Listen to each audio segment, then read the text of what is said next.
ನಮಸ್ತೆ ಎಲ್ಲರಿಗೂ. ಒಂದು ವಿಚಾರದ ಬಗ್ಗೆ ಬಹಳಷ್ಟು ದಿನಗಳಿಂದ ಮಾತಾಡಬೇಕು ಅಂತ ಅಂದ್ಕೊಳ್ತಾ ಇದ್ದೀನಿ. ಮಾತಾಡಬೇಕೋ ಬೇಡೋ ಅಂತ ಬಹಳಷ್ಟು ಆಲೋಚನೆ ಮಾಡ್ತಾ ಇದ್ದೆ. ತುಂಬ ಸೂಕ್ಷ್ಮವಾದ ವಿಚಾರ, ಜಾತಿ ನಿಂದನೆ. ಹೌದು, ನನ್ನ ಮೇಲೆ ಕೊನೆಗೆ ಕೇಸ್ ಆಗಿರೋದು ಒಂದು ಸಮುದಾಯದ ವ್ಯಕ್ತಿಗಳಿಂದ, ಬಿಲ್ಲವ ಸಮುದಾಯದ ವ್ಯಕ್ತಿಗಳಿಂದ ಜಾತಿ ನಿಂದನೆ ಅಂಥೇಳಿ ಕೇಸ್ ಹಾಕ್ತಾರೆ. ಆ ಕೇಸಲ್ಲಿ ಕಾನೂನಾತ್ಮಕವಾಗಿ ಏನು ಶಿಕ್ಷೆ ಅನುಭವಿಸಬೇಕು, ನಾನು ಶಿಕ್ಷೆ ಅನುಭವಿಸಲಿಕ್ಕೆ ರೆಡಿ ಇದ್ದೀನಿ. ಯಾವ ಕಾರಣಕ್ಕೂ ಬಿಲ್ಲವರ ಜೊತೆ ಕ್ಷಮೆ ಕೇಳಲಿಕ್ಕೆ ರೆಡಿ ಇಲ್ಲ ಅಂತ ಹೇಳಿ ನಾನು ಕಾನೂನಾತ್ಮಕವಾಗಿ ಏನೆಲ್ಲ ಇದಿದೆ ಅದಕ್ಕೆ ನಾನು ಒಳಪಟ್ಟಿದ್ದೀನಿ. ಯಾಕಂದರೆ ನನಗೆ ಒಂದೇ ವಿಚಾರ ಇರೋದು, ನಾನು ಹೇಳಿದ್ರಲ್ಲಿ 100ಕ್ಕೆ 100 ಸತ್ಯ. ಯಾವ ವಿಚಾರದಲ್ಲಿ ಆಗಲಿ, ಸೌಜನ್ಯ ಹೋರಾಟಕ್ಕೆ ಬಂದಾಗ ಧರ್ಮಸ್ಥಳದ ಪರವಾಗಿ ನಾನು ವಿರೋಧವಾಗಿ ನಿಂತಿದ್ದೆ. ಧರ್ಮಸ್ಥಳ ಕ್ಷೇತ್ರಾಧಿಕಾರಿ ಮತ್ತು ಅಲ್ಲಿ ಸೌಜನ್ಯ ಪ್ರಕರಣಕ್ಕೆ ಅನುಕೂಲವಾಗಿ ಮಹೇಶ್ ಶೆಟ್ಟಿ ತಿಮರೌಡಿ ಅವರ ಜೊತೆ ನಿಂತ್ಕೊಂಡು ಧರ್ಮಸ್ಥಳದ ವಿರುದ್ಧವಾಗಿಯೇ ಮಾತಾಡಿದ್ದೆ. ಅದರಲ್ಲೂ 100ಕ್ಕೆ 100 ಸತ್ಯ ಇದೆ. ಅದಕ್ಕೂ ಕೇಸ್ ಆಗಿದೆ. ಆಮೇಲೆ ಹೋರಾಟದಿಂದ ಸಂಪೂರ್ಣ ಹೊರಗೆ ಬಂದೆ ನಾನು. ಯಾಕಂದರೆ ನನಗೆ ಮಾನಸಿಕವಾಗಿ ತುಂಬ ಕಿರುಕುಳ ಹೋರಾಟಗಾರರಿಂದಲೇ ಸ್ಟಾರ್ಟ್ ಆಯಿತು. ದುಡ್ಡಿನ ವಿಚಾರದಲ್ಲಿ ನನಗೆ ವಂಚನೆ ಆಯಿತು. ಅಲ್ಲಿಂದ ಕಂಪ್ಲೀಟ್ ಹೊರಗೆ ಬಂದಾಗ ಅಲ್ಲಿ ಕೂಡ ನಾನು ಟಾರ್ಗೆಟೆಡ್ ಆದೆ. ಆಮೇಲೆ ಇನ್ನು ಇಬ್ಬರದ್ದು ವಿಷಯ ಬೇಡ, ನನಗೆ ಅಣ್ಣಾ ಬಾಂಡ್ ಎಂಬ ವ್ಯಕ್ತಿ ಮೇಲೆ 2 FIR ದಾಖಲಿಸಬೇಕಿತ್ತು. ಅದು ದಾಖಲಿಸಿ ಆದಮೇಲೆ ನಾನು ಸಂಪೂರ್ಣ ಇನ್ನು ನನ್ನ ಪರ್ಸ್ನಲ್ ಲೈಫ್ ಬಗ್ಗೆ ನಾನು ಥಿಂಕ್ ಮಾಡ್ತೀನಿ, ನನ್ನ ಜಾಬ್ ಬಗ್ಗೆ ಇದು ಮಾಡ್ತೀನಿ. ನನಗೆ ಇವರ ಹೋರಾಟನೂ ಬೇಡ, ಏನು ಬೇಡ ಅಂತ ಬಂದಾಗ ನನ್ನ ಮೇಲೆ ಒಂದು ಅಟ್ಯಾಕ್ ಆಗುತ್ತೆ ಬಿಲ್ಲವರ ಗ್ರೂಪಿನಿಂದ. ಅದು ಮಾಡಿರೋದು ಸೌಜನ್ಯ ಹೋರಾಟಗಾರರೇ, ಬೇರೆ ಯಾರೂ ಅಲ್ಲ. ಟಾರ್ಗೆಟೆಡ್ ಮಾಡಿ ನನ್ನನ್ನು ತುಳಿಯುವ ಸಂಪೂರ್ಣ ಪ್ರಯತ್ನ ಮಾಡಲಾಯಿತು. ನನಗೆ ಎಲ್ಲ ರೀತಿ ಮಾನಸಿಕ ತೇಜೋವಧೆ, ಚಾರಿತ್ರಿಕ ತೇಜೋವಧೆ ಮಾಡಲಾಯಿತು. ಅದು ಬಿಲ್ಲವರನ್ನು ಬಳಸ್ಕೊಂಡು ಮಾಡಲಾಯಿತು. ಅದರ ಕ್ರಮ ಪ್ರಕಾರವಾಗಿ ನನ್ನ ಮೇಲೆ ಒಂದು ಜಾತಿ ನಿಂದನೆ ಕೇಸ್ ಹಾಕಿ ದೊಡ್ಡ ಹೈ ಡ್ರಾಮಾ ಕ್ರಿಯೇಟ್ ಮಾಡಿದರು ಬಿಲ್ಲವ ಗ್ರೂಪಿನ ಸಮುದಾಯದವರು. ಆ ಸಮುದಾಯದ ಬಗ್ಗೆ ಇನ್ನೂ ನನಗೆ ದ್ವೇಷ ಹೋಗಿಲ್ಲ, ದ್ವೇಷ ಹೋಗೋದೂ ಇಲ್ಲ.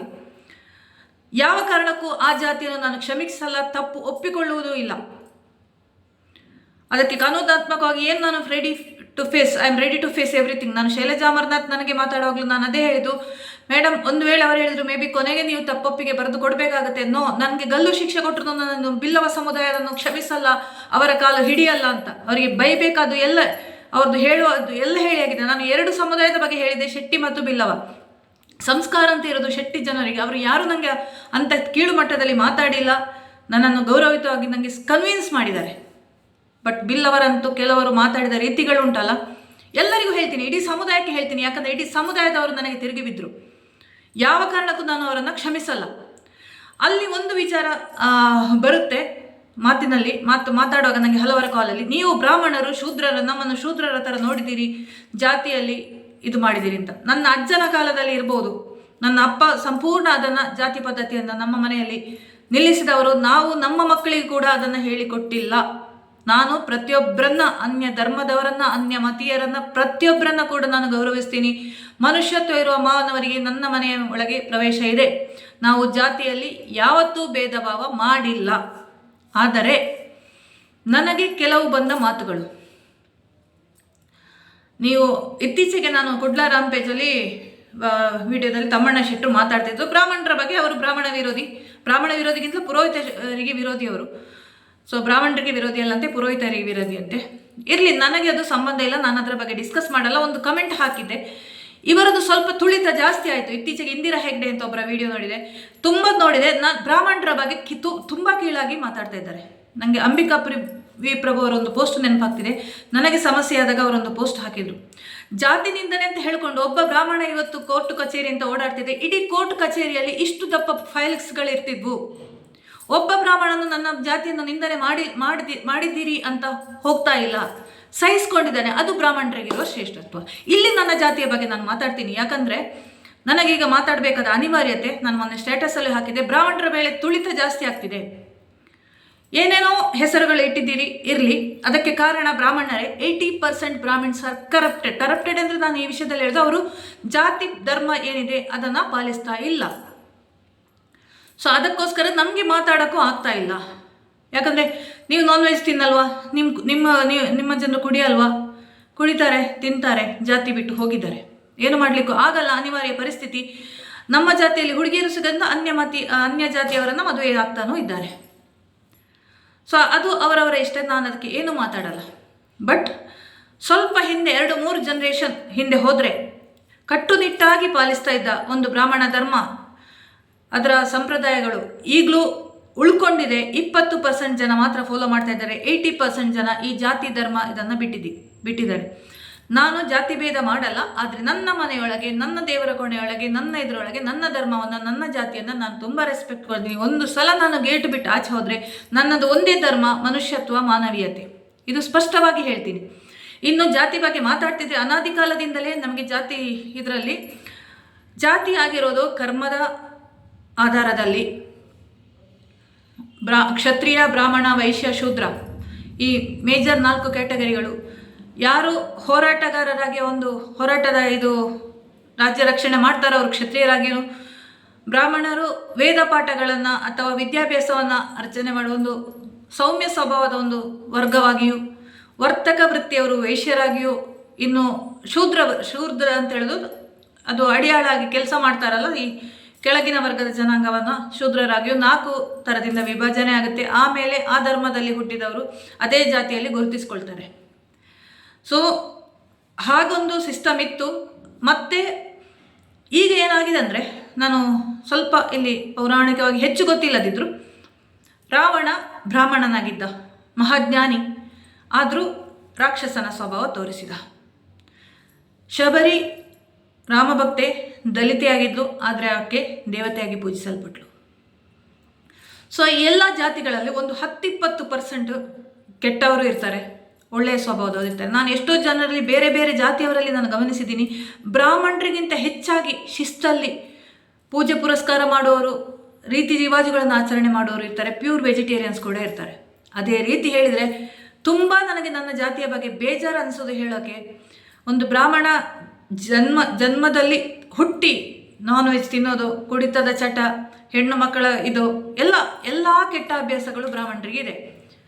ಸೊ ಇದು ನನಗೆ ಬಹಳಷ್ಟು ಇರಿಟೇಟ್ ಮಾಡ್ತದೆ. ನಾನು ಒಂದು ಹುಟ್ಟಿನಲ್ಲಿ ಬ್ರಾಹ್ಮಣರಾಗಿ ಹುಟ್ಟಿ ಅತಿ ಶ್ರೇಷ್ಠ ಜನ್ಮ ಅಂತೇಳಿ ನನಗೆ ತುಂಬ ಹೆಮ್ಮೆ ಇದೆ. ಆದರೆ ನಾನು ಅದನ್ನು ಪ್ರಚಾರ ಮಾಡಲಿಕ್ಕೆ ಬಳಸಲಿಲ್ಲ ಎಲ್ಲಿ ಕೂಡ ನನ್ನ ಜಾತಿಯನ್ನು, ಧರ್ಮವನ್ನು.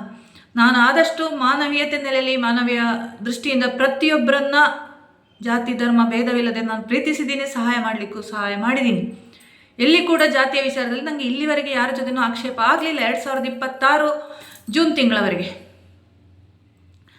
ಸೊ ಮಾತು ಇದರ ಬಗ್ಗೆ ಮಾತಾಡೋದಾಗಿದ್ದರೆ, ನಾನು ಬ್ರಾಹ್ಮಣರು ಜಾತಿ ತಪ್ಪಿ ಹೋಗಿದ್ದಾರೆ. ಸೊ ನನಗೆ ಬ್ರಾಹ್ಮಣರ ಪರ ನಿಂತ್ಕೊಂಡು ಮಾತಾಡ್ಲಿಕ್ಕೆ ಆಗ್ತಾ ಇಲ್ಲ. ಯಾವತ್ತು ಒಬ್ಬ ಸಂಸ್ಕಾರವಂತ ಬ್ರಾಹ್ಮಣ ಅಂದ್ಕೊಳ್ಳಿ, ಒಂದು ಸಂಸ್ಕಾರವಂತ ಅಂತಲೇ ಬರುತ್ತೆ. ಸೊ ಅವರಿಗಿರುವ ಪವರ್, ಅವರು ಗಿಟ್ಟಿಸಿಕೊಂಡಿದ್ದು, ಅದರಲ್ಲಿ ಒಂದು ಗಂಡು ಮಕ್ಕಳಿಗಾದರೆ ನಾವು ಉಪನಯನ ಸಂಸ್ಕಾರ ಅಂತ ಮಾಡ್ತೀವಿ, ಷೋಡಶ ಸಂಸ್ಕಾರಗಳಲ್ಲಿ ಒಂದು. ಆಮೇಲೆ ಅವನು ವೇದ ಅಧ್ಯಯನ ಪಾಠ, ಈ ಥರ ಸ್ವಲ್ಪ ಸಾತ್ವಿಕ ಚಿಂತನೆಗಳು, ಸಾತ್ವಿಕ ಆಹಾರಗಳು, ಈ ಥರ ಸಾತ್ವಿಕ ವಿಚಾರಗಳನ್ನು ಹಂಚುವ ಬಗ್ಗೆ ಹೋಗ್ತಾನೆ ಬ್ರಾಹ್ಮಣ ಕುಲದಲ್ಲಿ ಹುಟ್ಟಿದವನು. ಆದರೆ ಕಾಲ ಬದಲಾದಂತೆ, ನಾನು ಹೇಳಿದೆ 60s and 17th century these completely spoiled the entire system ಅಂತ ಹೇಳ್ತೀನಿ ನಾನು. Especially 60s 70s 80s half okay 80sಲ್ಲಿ ಚೇಂಜ್ ಆಗಿದೆ, 90s 2000 ಕಿಡ್ಸ್ ಬದಲಾಗಿದ್ದಾರೆ. ಇಲ್ಲಿ ಜಾತಿ ಧರ್ಮ ಸಂಘರ್ಷ ಏನೂ ಬರ್ತಾ ಇಲ್ಲ. ಆ ಒಂದು ಮಿಡಲ್ ಜನ್ರೇಷನ್ ಇದೆಯಲ್ಲ, ಆ 2 ಜನ್ರೇಷನ್ ನನ್ನ ಅಕ್ಕನಿಗೆ ಯಾವತ್ತೂ ಹೇಳಿಕ್ಕಿದೆ, ಈ 2 ಜನ್ರೇಷನ್ ಸಂಪೂರ್ಣ ನಾಶ ಆದರೆ ನಮ್ಮ ಸಮಾಜ ಸುಧಾರಣೆ ಆಗುತ್ತೆ ಅಂತ. ಆ 2 ಜನ್ರೇಷನ್ ಜನರ ಥಿಂಕಿಂಗ್ ಇದೆಯಲ್ಲ, ತುಂಬ ಇಟ್ಸ್ ವರ್ಸ್ಟ್ ಥಿಂಕಿಂಗ್. ನಾನು 80s ಜನ್ರೇಷನಲ್ಲಿ ಬಂದವಳು. ನನ್ನಿಂದ ಆಗೋ ಪ್ರಯತ್ನ ನಾನು ಮಾಡ್ತಾ ಇದ್ದೀನಿ. ಯಾವುದೇ ಸಂಘರ್ಷಗಳು ಇಲ್ಲದ ಥರ ನಾನು ನೋಡ್ತಾ ಇದ್ದೀನಿ. ಇತ್ತೀಚೆಗೆ ಆದ ನನ್ನ ಮೇಲೆ ಪ್ರಕರಣಗಳು, ಅದು ಕಂಪ್ಲೀಟ್ ಸುಳ್ಳು. ಅದು ಮಾಡಿದವನ ಕರ್ಮ ಅನುಭವಿಸ್ತಾ ಇದ್ದೇನೆ, ಇಲ್ಲಾಂದರೆ ನಾನೇ ಅನುಭವಿಸ್ತೀನಿ. ಅವರಿಗೆ ನಾನು ಶಿಕ್ಷೆ ನಾನೇ ಕೊಡ್ತೀನಿ. ಕಾನೂನಲ್ಲಿ ಅವರಿಗೆ ಶಿಕ್ಷೆ ಆಗಲ್ಲ, ನನ್ನ ಕೋರ್ಟಲ್ಲಿ ಶಿಕ್ಷೆ ಆಗುತ್ತೆ, ನನ್ನ ದೇವರ ಕೋರ್ಟಲ್ಲಿ ಶಿಕ್ಷೆ ಆಗುತ್ತೆ, ನನ್ನ ಕಡೆಯಿಂದ ಶಿಕ್ಷೆ ಆಗುತ್ತೆ. ಅವನನ್ನು ಫಿಸಿಕಲಿ ಮೆಂಟಲಿ ನಾನು ಟಾರ್ಚರ್ ಮಾಡೇ ಮಾಡ್ತೀನಿ.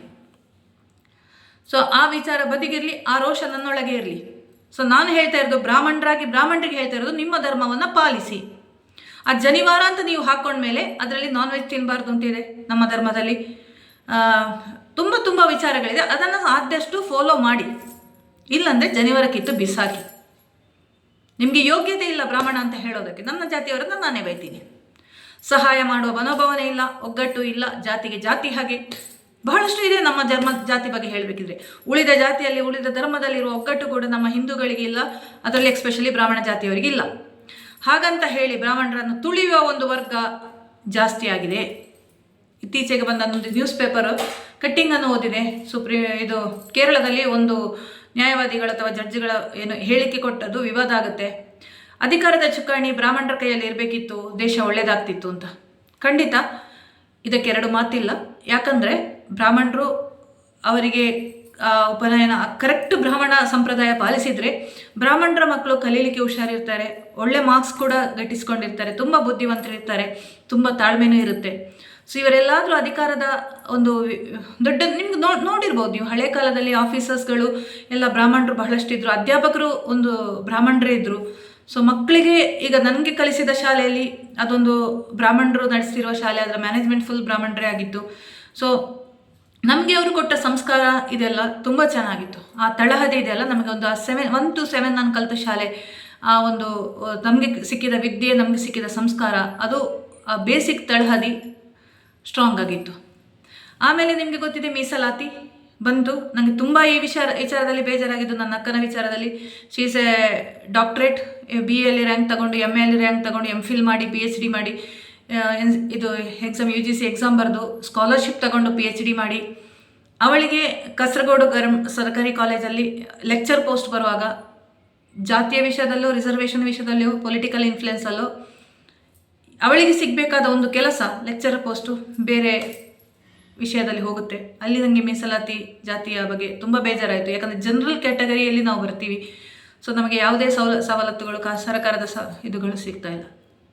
ಸೊ ಏನು ಮಾಡ್ತಾರೆ, ಈ ಮೀಸಲಾತಿ ಇರುವವರು ಮುಂದೆ ಬರ್ತಾರೆ, ಅವರು ಉನ್ನತ ಹುದ್ದೆಯಲ್ಲಿ ಇರ್ತಾರೆ, ಅವರ ಎಜುಕೇಷನ್ ಲೆವೆಲ್ ಅಷ್ಟೇ ಇರುತ್ತೆ. ನಾನು ಎಗೇನ್ ಇದು ವಿವಾದಕ್ಕೆ ಕೊಂಡು ಹೋಗೋ ವಿಷಯ ಅಲ್ಲ.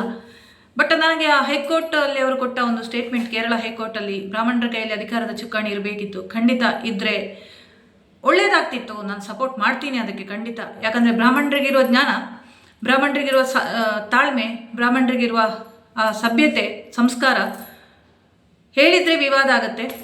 ಸೊ ಅದನ್ನು ನೀವು ಗಮನಿಸಿ. ನಾನು ಅಬ್ಸರ್ವ್ ಮಾಡ್ತೀನಿ, ತುಂಬ ಅಬ್ಸರ್ವ್ ಮಾಡ್ತೀನಿ. ಒಬ್ಬ ಎಗೇನ್ ಇದು ವಿವಾದಾತ್ಮಕ ಹೇಳಿಕೆ ಅಲ್ಲ, ಬಟ್ ಬ್ರಾಹ್ಮಣನಿಗಿರೋ ಸಂಸ್ಕಾರ ಅನ್ಯ ಜಾತಿಯರಿಗೆ ಇರೋದು ತುಂಬ ಕಷ್ಟ. ಹಾಗೇನೇ ಹೇಳ್ತೀನಿ ನಾನು, ಉಳಿದ ಜಾತಿಗಳಲ್ಲೂ ಒಂದು 10-20 ಜನ ಒಳ್ಳೆಯ ಸಂಸ್ಕಾರವಂತರು, ಒಳ್ಳೆಯ ಇದಿರೋರು, ಗುಣ ಸ್ವಭಾವ ಇರೋರು ಇರ್ತಾರೆ.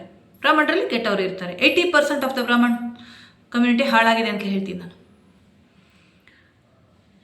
ಇರಲಿ, ಆ ಒಂದು ಇತ್ತೀಚೆಗೆ ಕಂಡ ತುಂಬ ಯೂಟ್ಯೂಬ್ ವಿಡಿಯೋಗಳು ನನಗೆ ತುಂಬ ಹರ್ಟ್ ಆಯಿತು.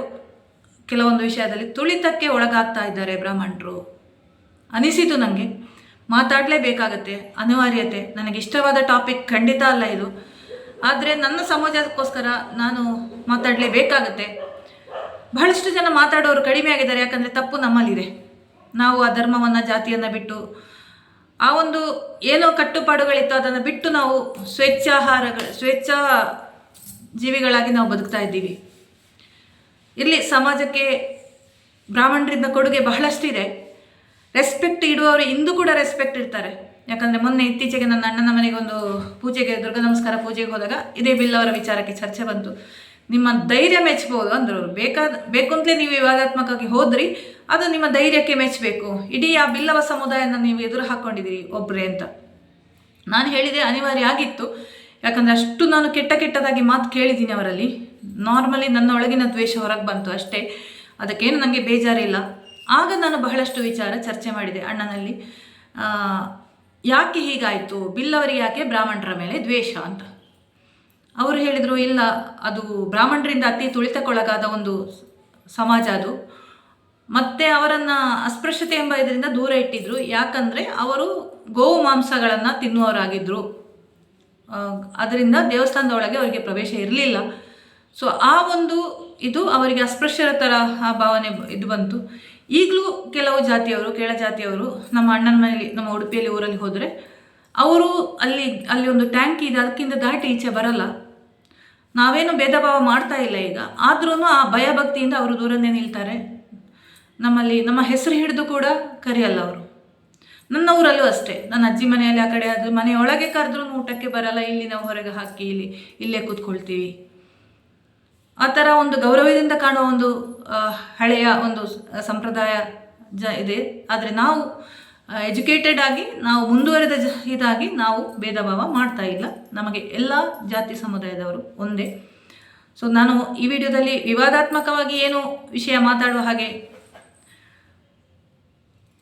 ಮಾತಾಡೋದಕ್ಕೋಸ್ಕರ ಮಾಡಿದ್ದಲ್ಲ. ನಾನು ಎಲ್ಲ ಧರ್ಮವನ್ನು ಎಲ್ಲ ಜಾತಿಯನ್ನು ರೆಸ್ಪೆಕ್ಟ್ ಕೊಡ್ತೀನಿ. ಆದರೆ ಇತ್ತೀಚೆಗೆ ಸೋಷಿಯಲ್ ಮೀಡಿಯಾದಲ್ಲೇ ಆಗಲಿ ಸಮಾಜದಲ್ಲೇ ಆಗಲಿ ಈ ಒಂದು ಸಮಾಜ, ಈ ಒಂದು ವರ್ಗ, ಬ್ರಾಹ್ಮಣ ವರ್ಗ ತುಳಿಯಲ್ಪಡ್ತಿದೆ ನನಗೆ ಬಹಳಷ್ಟು ಅನಿಸಿತು. ಅದಕ್ಕೋಸ್ಕರ ಒಂದೆರಡು ಮಾತು ಮಾತಾಡಲೇಬೇಕಾಯಿತು. ಇನ್ನು ನಾನು ಸೌಜನ್ಯ ಹೋರಾಟಕ್ಕೆ ಬಂದಾಗ ನನಗೆ ಬಹಳಷ್ಟು ವಿರೋಧ ಬಂದಿದ್ದು. ತಮ್ಮಣ್ಣ ಶೆಟ್ಟಿ ಅವರು ಅದರಲ್ಲಿದ್ದಾರೆ. ಅವರು ಬ್ರಾಹ್ಮಣರನ್ನು ತುಳಿತಾ ಇದ್ದಾರೆ, ಬ್ರಾಹ್ಮಣ ವಿರೋಧಿಗಳಾಗಿದ್ದಾರೆ, ಪುರೋಹಿತರ ವಿರೋಧವಾಗಿ ಮಾತಾಡ್ತಾರೆ. ಪುರೋಹಿತರ ಬಗ್ಗೆ ಹೇಳ್ತಿದ್ರೆ ಬಹಳಷ್ಟು ಇದೆ. ಅದರಲ್ಲಿ 2 ಕ್ಯಾಟಗರಿ ಜನಾಂಗ ಇದೆ. ಒಂದು ಕಮರ್ಷಿಯಲ್ ಆಗಿ ದೇವಸ್ಥಾನಗಳು, ದೇವರು, ಪೂಜೆ, ಪುರಸ್ಕಾರ ಎಲ್ಲ ಕಮರ್ಷಿಯಲ್ ಆಗಿ ಮನಿ ಮೈಂಡೆಡ್ ಆಗಿ ಮಾಡುವ ಪುರೋಹಿತರು ಇದ್ದಾರೆ. ಒಂದು 20% ಜನ ಅದರಲ್ಲಿ ಕೂಡ ಒಳ್ಳೆಯವರಿದ್ದಾರೆ. ಅಂಥವರಿಗೆ ಒಳ್ಳೆಯದೇ ಆಗುತ್ತೆ. ಯಾರು ಕಮರ್ಷಿಯಲ್ ಆಗಿ ಪೂಜೆ ಪುರಸ್ಕಾರಗಳನ್ನು, ಅದು ಬಹಳಷ್ಟು ನಿದರ್ಶನಗಳು ನನ್ನ ಕಡೆ ಇದೆ. ಈ ಕಮರ್ಷಿಯಲ್ ಆಗಿ ದೇವರ ಹೆಸರಲ್ಲಿ ದುಡ್ಡು ಮಾಡ್ತಾರೋ ಅವನು ಖಂಡಿತ ಉದ್ಧಾರ ಆಗಲ್ಲ. ಒಂದು ರೀತಿಯಿಂದ ಅವನು ತೊಂದರೆ ಅನುಭವಿಸ್ತಾನೆ, ಅದು ಖಂಡಿತ. ಒಂದೇ ನನಗೆ ಕೊನೆಯ ಮಾತು ಈ ವಿಡಿಯೋ ಎಂಡ್ ಮಾಡೋ ಮುಂಚೆ ಹೇಳ್ತಾ ಇರೋದು, ಎಲ್ಲ ಜನರಿಗೂ ಈಕ್ವಲ್ ಆಗಿ ರೆಸ್ಪೆಕ್ಟ್ ಕೊಡಿ. ಅವರವರ ಧರ್ಮ ಭಾವನೆಗಳು ಎಲ್ಲವನ್ನು ಪಾಲಿಸಲಿ. ಅದು ಮನೆಯೊಳಗೆ 4 ಗೋಡೆಗಳ ಒಳಗೆ ಆಗಿರಲಿ. ಒಂದು ಸಲ ಸಮಾಜಕ್ಕೆ ಬಂದ ಮೇಲೆ ಅಲ್ಲಿ ನಮ್ಮದು ಭಾರತದ ಕಾನ್ಸೆಪ್ಟೇ ತುಂಬ ಚೆನ್ನಾಗಿದೆ. ಜನಾಂಗದ ಶಾಂತಿಯ ತೋಟ ಅಂತ ತುಂಬ ಚಂದದ ಕಾನ್ಸೆಪ್ಟ್ ಭಾರತೀಯರದು. ಅಲ್ಲಿ 3 ಧರ್ಮದವರು, 3 ಧರ್ಮ ಮೇಯ್ನ್ ಆಗಿ, ಅದರ ಜೊತೆ ಜೈನ ಧರ್ಮ, ಬುದ್ಧ ಧರ್ಮ, ಬಹಳಷ್ಟು ಧಾರ್ಮಿಕ ವಿಚಾರಗಳು ಕಲಿಯೋದಕ್ಕಿದೆ. ಬಹಳಷ್ಟು ಧರ್ಮಗಳಲ್ಲಿ ಬಹಳಷ್ಟು ತತ್ವಗಳಿದೆ. ಸೊ ನಮ್ಮ ಧರ್ಮವನ್ನು ನಾವು ಪ್ರೀತಿಸೋಣ, ಪಾಲಿಸೋಣ. ಅದು ನಮ್ಮ ಮನೆಯೊಳಗೆ ಮಾತ್ರ ಇರಲಿ. ಒಂದು ನೀವು ಸಮಾಜಕ್ಕೆ ಬಂದ ಮೇಲೆ ಮಾನವ ಧರ್ಮ, ಮನುಷ್ಯತ್ವ, ಇದೆರಡು ತತ್ವಗಳನ್ನು ಪಾಲಿಸಿ. ಖಂಡಿತ ಸಮಾಜ ಉದ್ಧಾರ ಆಗುತ್ತೆ. ಯಾವ ಧರ್ಮದವರ ಮೇಲೇನೂ ದ್ವೇಷ ಬೇಡ. ಅವರವರ ಭಾವನೆಗಳನ್ನು ನಾವು ಪ್ರತಿಯೊಂದು ಧರ್ಮದ ಭಾವನೆಗಳನ್ನು ಗೌರವಿಸೋಣ ಅಷ್ಟೇ. ಬೇರೆ ಯಾವ ಉದ್ದೇಶನೂ ಈ ವಿಡಿಯೋ ಮಾಡೋದ್ರಲ್ಲಿಲ್ಲ. ಮನಸ್ಸಿಗೆ ತುಂಬ ಸಮಯದಿಂದ ಕಾಡ್ತಾ ಇದ್ದ ಒಂದು ವಿಚಾರ, ಬ್ರಾಹ್ಮಣರು ತುಂಬ ತುಳಿತಕ್ಕೊಳಗಾಗ್ತಾ ಇದ್ದಾರೆ. ಒಂದು ಕಾಲದಲ್ಲಿ ಹೇಗೆ ಕೆಳಜಾತಿಯವರು ಮೇಲ್ವರ್ಗದಿಂದ ತುಳಿತಕ್ಕೊಳಗಾಗ್ತಿದ್ರು, ಈಗ ಜಸ್ಟ್ ಆಪೋಸಿಟ್. ಅದಕ್ಕೆ ಕಾರಣ ಬ್ರಾಹ್ಮಣರೇ ಅಂತಲೇ ಹೇಳ್ತೀನಿ ನಾನು. ನಮ್ಮ ಧರ್ಮವನ್ನು, ನಮ್ಮ ಸಂಸ್ಕಾರವನ್ನು ಪಾಲಿಸೋಣ. ನಾನು ಬಹುತೇಕ ಜನರಲ್ಲಿ ಬ್ರಾಹ್ಮಣರ ಬಗ್ಗೆ ಮಾತಾಡುವಾಗ ಅವನು ಕುಡಿತಾನೆ, ಅವನು ತಿಂತಾನೆ, ನಾನ್ ವೆಜ್ ತಿಂತಾನೆ, ಅವನು ಮದ್ಯಪಾನ ಮಾಡ್ತಾನೆ, ಅವನಿಗೆ ಈ ಅಭ್ಯಾಸ ಇದೆ, ಇದು ಬ್ರಾಹ್ಮಣ ಸಂಸ್ಕಾರದಲ್ಲಿ ಇಲ್ಲ. ಸೊ ಇದಕ್ಕೋಸ್ಕರ ನಮಗೆ ಹೆಚ್ಚು ಮಾತಾಡೋಕ್ಕೂ ಬ್ರಾಹ್ಮಣರ ಪರ ಆಗ್ತಾ ಇಲ್ಲ. ಯಾವುದೇ ವಾದ ವಿವಾದ ಮಾಡೋದಕ್ಕೋಸ್ಕರ ಅಲ್ಲ ವಿಡಿಯೋ. ಜಸ್ಟ್ ನನ್ನ ಮನಸ್ಸಲ್ಲಿರುವ ಕೆಲವು ವಿಚಾರಗಳನ್ನು ಹಂಚಿಕೊಳ್ಬೇಕು ಅಂತ. ಮಾತಾಡಲಿಕ್ಕೆ ಬಹಳಷ್ಟಿದೆ. ಆದರೆ ಅಗೇನ್ ಜಾತಿಯ ವಿಷಯ ಆದ ಕಾರಣ ಮಂಗಳೂರು, ಉಡುಪಿಯವರು ಜಾಸ್ತಿ ನನ್ನ ಸರ್ಕಲಲ್ಲಿ ಇರುವ ಕಾರಣ ಅದು ಮತ್ತೊಂದು ವಿವಾದವಾಗಿ ಹೋಗೋದು ಬೇಡ ಅಂತ ಹೇಳಿ ನನ್ನ ಒಂದಷ್ಟು ವಿಚಾರಗಳನ್ನು ಇಲ್ಲಿ ಹಂಚಿಕೊಳ್ತಾ ಇದ್ದೇನೆ. ಧನ್ಯವಾದಗಳು.